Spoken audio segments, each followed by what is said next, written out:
Final de este matiz de emociones extremas, llegamos al que Lucas describe en el versículo 48. Temor extremo, terror propiamente dicho. ¿Por qué? No, todo comenzó como una comedia. ¿Se acuerdan que dijimos eso el viernes de crucifixión? La cruz empezó como un burlesque, como una mofa en contra de Jesús. Y comenzó con esa multitud dirigiendo las burlas, dirigiendo el sarcasmo, dirigiendo las blasfemias en contra de Jesús. Por 3 horas, desde las 9 de la mañana hasta las 12 del día, ellos fueron el personaje central de la comedia del Calvario, burlándose, blasfemando, retando a Jesús: si verdaderamente eres el Hijo de Dios, baja de la cruz y entonces creeremos en ti. Por 3 horas estuvieron disfrutando de su comedia, pero después, justo al mediodía, la presencia de Dios se hizo patente en el Calvario. Y esa oscuridad les quitó la risa. Y esa oscuridad les quitó las ganas de blasfemar.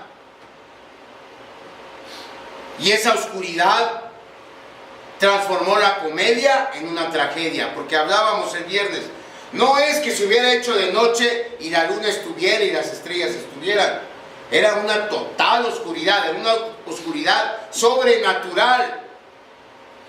Una oscuridad que solo se puede comparar con la oscuridad que Dios trajo sobre Egipto cuando una de las plagas, que dice la Biblia, si ponías tu mano enfrente de tu cara no podías ver tu mano. De ese tipo de oscuridad estamos hablando. Obvio, nadie entonces habló por esas 3 horas. Ni siquiera el Señor Jesús, o al menos la Biblia no registra que nadie haya hablado por esas 3 horas. Porque en ese tiempo Dios derramó su ira en contra de su Hijo. Y estas gentes estaban aterradas por la oscuridad. Y luego por el terremoto que partió las rocas. Eso es lo que dice Lucas, ¿no? Vamos otra vez al versículo 48. Y toda la multitud de los que estaban presentes en este espectáculo, viendo lo que había acontecido. ¿A qué se refiere Lucas? A la oscuridad, al terremoto, a Dios llegando al monte Calvario. Y a las 3 de la tarde la luz regresa. Y a las 3 de la tarde ellos se acuerdan que es el viernes previo a la Pascua. O que es el viernes cuando la Pascua inicia propiamente. Y que son las 3 de la tarde y que a esa hora deben estar empezando los sacrificios de los corderos pascuales. Y se dan cuenta que necesitan ir al templo. Y se van. Pero cuando llegan al templo, encuentran un caos absoluto.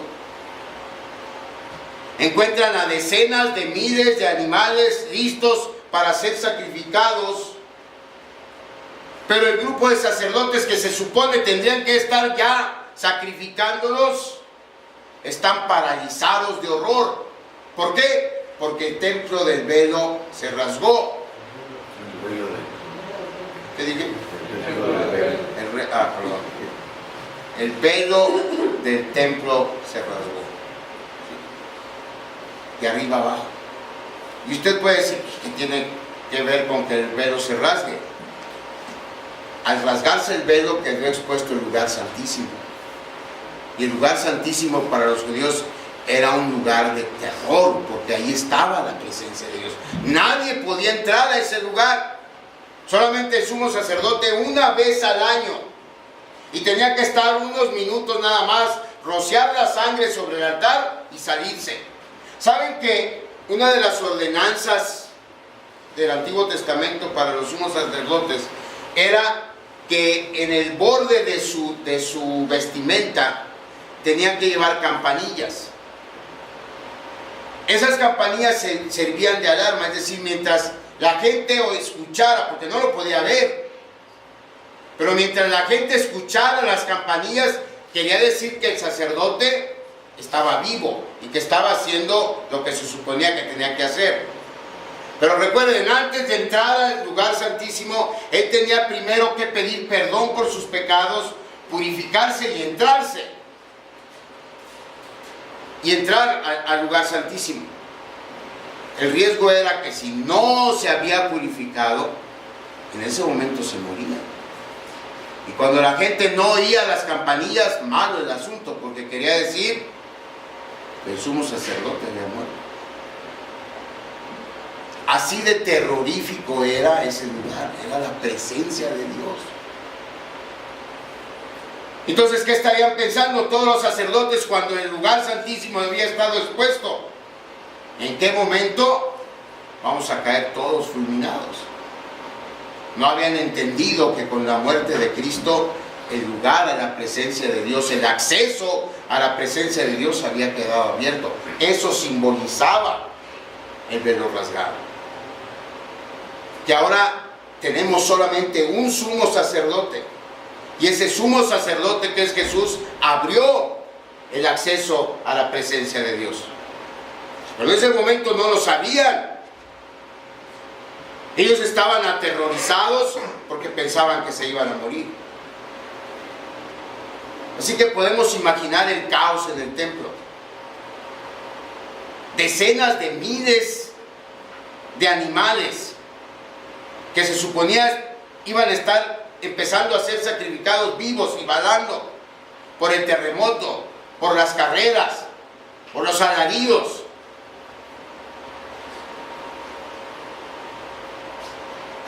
La comedia se acabó.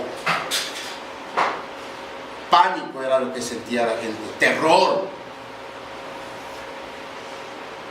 La tragedia se había apoderado de ellos, y entonces son descritos por Lucas haciendo una cosa, que era golpearse el pecho. Era un signo de arrepentimiento. Era un signo de terror. Era un símbolo de dolor, un dolor sin alivio por la culpa que sentían. Las blasfemias que ellos pronunciaron en contra del Hijo de Dios deben haberles estado taladrando el cerebro en esos momentos. Por eso se golpeaban el pecho, por la culpa que sentían. Y hermanos, esa también es una respuesta correcta a la cruz. El terror por la culpabilidad de rechazar a Jesucristo es una respuesta correcta. El terror del juicio divino por la manera en que tratamos a Cristo es exactamente la manera en la que un pecador como yo y como ustedes debe sentirse. Cuando uno sabe que ha pecado contra Dios, cuando uno tiene conciencia de que ha pecado contra Dios y que está sin Cristo y que está por experimentar el juicio de Dios, la respuesta correcta es sentir terror. Fue el terror que yo sentí en una celda hace 16 años. Porque cuando estuve yo en la cárcel, todavía estaba en Estados Unidos, y pedí una Biblia, y el guardia me la concedió, y estaba en una celda más chica que esto, y me dieron la Biblia, y el primer versículo que leí mencionaba 2 pecados de los cuales yo sabía que era culpable. Y el pasaje no solamente mencionaba los pecados, mencionaba la sentencia para esos pecados. Y en ese pasaje yo la abrí. Yo pedí la Biblia buscando consuelo. Y me da la Biblia y lo primero que leo es Zacarías 5:3. Entonces me dijo: esta es la maldición que sale sobre la faz de toda la tierra. Fíjense, porque todo aquel que hurta, como está de un lado del rollo, será destruido. Y todo aquel que jura falsamente, como está del otro lado del rollo, será destruido. Fue lo primero que yo leí en esa Biblia. Ahí estaba. Mis dos pecados. Yo había encubierto un fraude contra el gobierno. En un sentido, yo era culpable de hurto porque yo me beneficié de ese fraude, aunque yo no lo cometí. Y tan me beneficié que me convino encubrirlo. Yo era culpable. Y ahí decía: el que hurta será destruido. Y yo le había jurado a mi mujer por Dios que yo no la engañaba cuando yo la estaba engañando. ¿Cómo creen que me sentí? Yo entiendo cómo debieron sentirse ellos, porque yo me sentí mal. Me dio tanto miedo que cerré la Biblia y la aventé. No quise saber nada. Si en ese momento yo pensaba, esto quiere decir que es lo que me espera.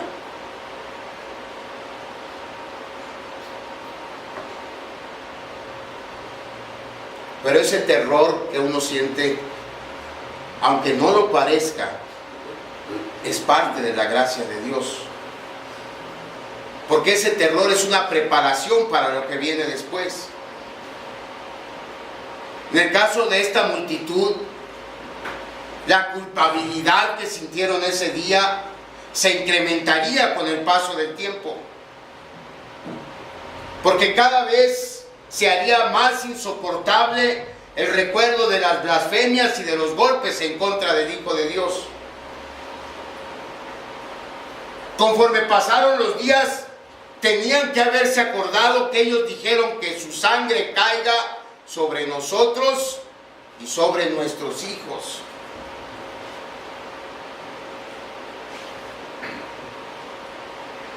Debieron haber estado sintiendo una culpa horrible, y sentir culpa, hermanos, es lo más horrible que puede haber.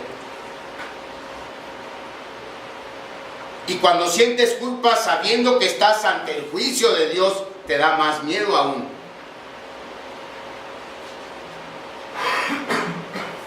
Y en medio de ese sentimiento de culpa y de desesperación, meses después, Pedro se levanta el día del Pentecostés y predica un sermón. Un sermón que termina así, Hechos 2, desde el 37 hasta el final.